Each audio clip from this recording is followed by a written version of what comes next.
নগা চহৰত জাল নোটৰ বৃহৎ বেহা চলাই গৈছে কিছু অসাধু চক্ৰই। নগা অঞ্চলত কিছুদিন ধৰি চলি আছিল কিছুমান অসাধু চক্ৰৰ জাল নোটৰ অবৈধ বেহা। অৱশেষত অন্ত পৰিল দুষ্ট চক্ৰৰ গ্ৰেপ্তাৰ হ'ল দুজন সৰবৰাহকাৰী। ৩৫ লাখ টকাৰ ৫০০ টকীয়া জাল নোট সহ আৰক্ষীয়ে গ্ৰেপ্তাৰ কৰিলে ২ জাল নোট সৰবৰাহকাৰীক। জাল নোট সৰবৰাহকাৰী দুটা হ'ল জুৰিয়া মাগুৰি চৰাফত আলী আৰু আলিটাঙনিৰ নুৰ হুছেইন।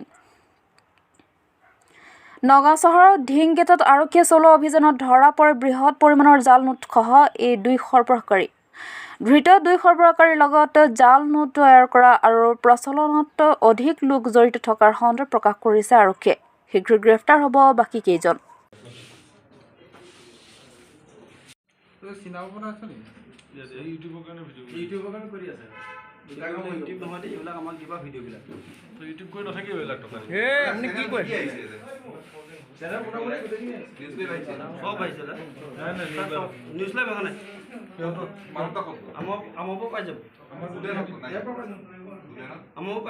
নকল টকাৰ বিৰুদ্ধে আপোনালোকৰ এটা অভিযান চলিছিলে, ক'ৰ পৰা কিমান টকা জব্দ কৰিছে, কাৰোবাক আটক কৰিব পাৰিছে নেকি?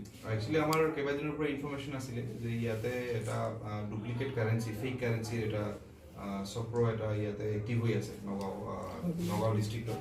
আৰু সেই খবৰৰ ভিত্তিত আমি এটা অপাৰেশ্যন এটা লঞ্চ কৰিলোঁ আৰু সেই অপাৰেশ্যনটো লঞ্চ কৰি আমি ৰাতিপুৱাৰ পৰা লাগি আছিলোঁ। লঞ্চ কৰাৰ পিছত আমি গধূলি প্ৰায় 7টা, 7:30 মান বজাত আমি মানে হাতে লওঁতে টোটেল এপ্ৰক্সিমেটলি ফাৰ্ষ্ট ৰাউণ্ড আমি কাউণ্টিং কৰিছোঁ 35 লাখ আৰু আমাৰ কাউণ্টিং আৰু এবাৰ কৰিম আৰু ক্ৰছ চেক কৰিম 35 লাখ ৰুপিজ মানে অল দিছ আৰ কাউণ্টাৰফিট কাৰেঞ্চিজ, ফেক কাৰেঞ্চিজ আমি তেওঁলোকৰ পৰা জব্দ কৰিবলৈ সক্ষম হওঁ। ডিউৰিং দিছ অপাৰেশ্যন আমি 2জন আছামীক আমি তেওঁলোকে যোনে ডিল কৰি আছিলে তেওঁলোকক আমি হাতে লওঁতে কৰায়ত্ব কৰিবলৈ সক্ষম হওঁ। One of them is Mohammad Sharafat Ali 37 years, তেওঁ মাগুৰি গাঁও জুৰিয়া পুলিচ ষ্টেচনৰ আণ্ডাৰত।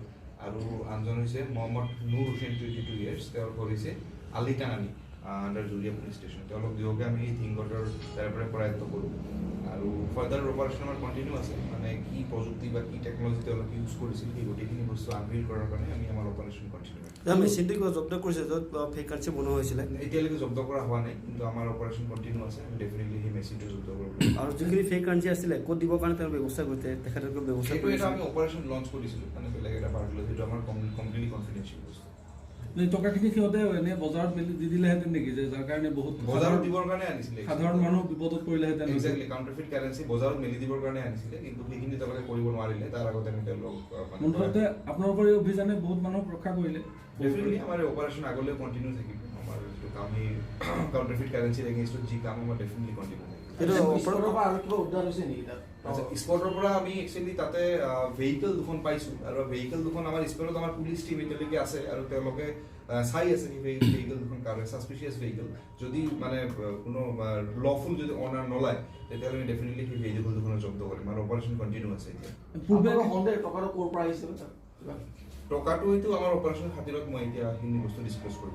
যিকেইজনক আটক কৰিছে তেওঁলোকে নিজে প্ৰস্তুত কৰে নে এইটোৰ লগত বাহিৰৰ কোনোবা চক্ৰ জড়িত থাকিব পাৰে? আপোনালোকে কি ডাউট প্ৰথম পৰ্যায়ত? নাই, তেওঁলোকে ডেফিনেটলি চক্ৰটোৰ লগতেই জড়িত আছে, প্লাছ তেওঁলোকৰ সেই গেংটোত আৰু মানুহ আছে, গোটেইখিনি মানুহক আমি কৰায়ত্ব কৰিম। আৰু আপোনালোকৰ যিটো অপাৰেশ্যন চলাইছে তাত কোনো আৰক্ষী থানা পুলিচ ইয়াত আছিলে অভিযানত সহায় কৰিছে? নগাঁও পুলিচৰ টিমে নগাঁও ডিষ্ট্ৰিক্ট কেতিয়া পাইছিলে এইটো চলি আছে। এইটো অপাৰেশ্যনটো আমাৰ কণ্টিনিউ মানে ইনফৰমেশ্যন আমি পাইছোঁ, ডেভেলপ কৰিছোঁ।